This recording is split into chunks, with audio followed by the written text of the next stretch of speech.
lot of people think as a SPAC is kind of a no-lose investment. And the reason being, if you buy a SPAC and they can't find any type of business to acquire, investors get their money back after a certain amount of time. Usually it's about 2 years, in some cases 18 months or so. So there's some period of time after which investors will get their money back. So it might seem like a no-lose situation. Whereas you buy a SPAC, you pay $10 a share. They either find a great IPO or they don't. And if they don't, you get your money back. But there are some risks. For one thing, IPOs go badly all the time.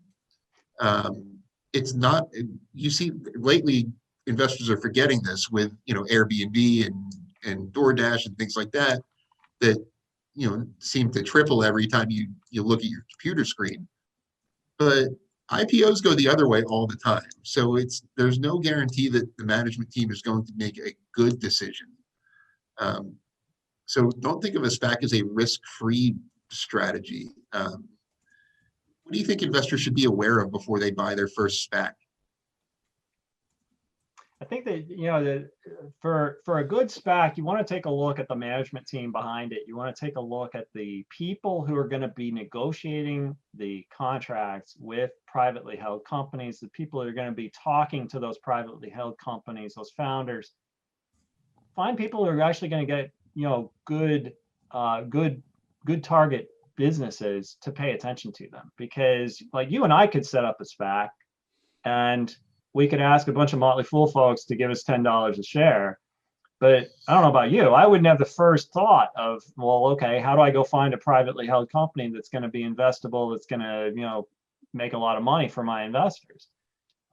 That's why you've got so much attention paid to, like you've got high, kind of big name SPACs by, Chamath Palihapitiya, from Bill Ackman's, the Pershing Square new SPAC.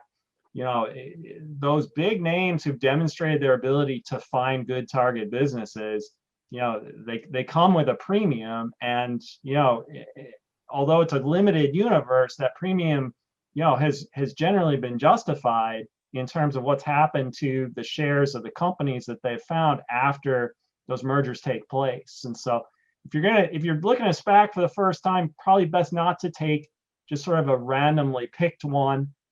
Instead, take a look at ones that have a good management team in place. Now that the situation changes a little bit once you have an acquisition candidate, and frankly, that's when a lot of people first look at SPACs. Is they don't look at the SPAC before they've targeted somebody.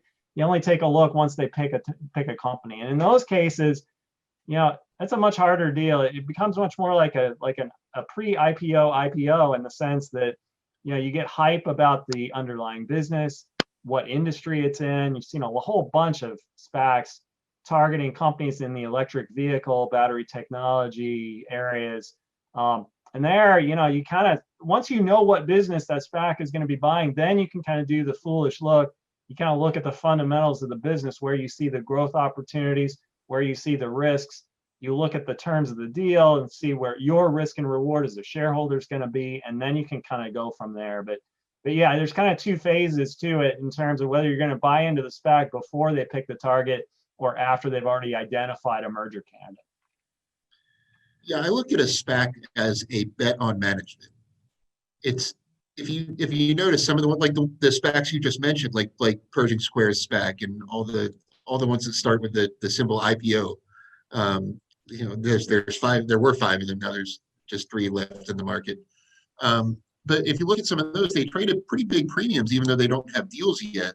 And the reason is because management has a fantastic track record, and people are willing to pay up to get a piece of whatever that manager is going to do. Speaking of the electric vehicle ones, I am getting absolutely skewered on Reddit and Twitter right now because I put out an article this morning advising people against EV stocks. Our normal auto writer, John Rosevear, just texted me, welcome to my world. But so I don't know if I'll be doing that again. So for this segment, I have no comment on EV stocks whatsoever. But it's a bet on management.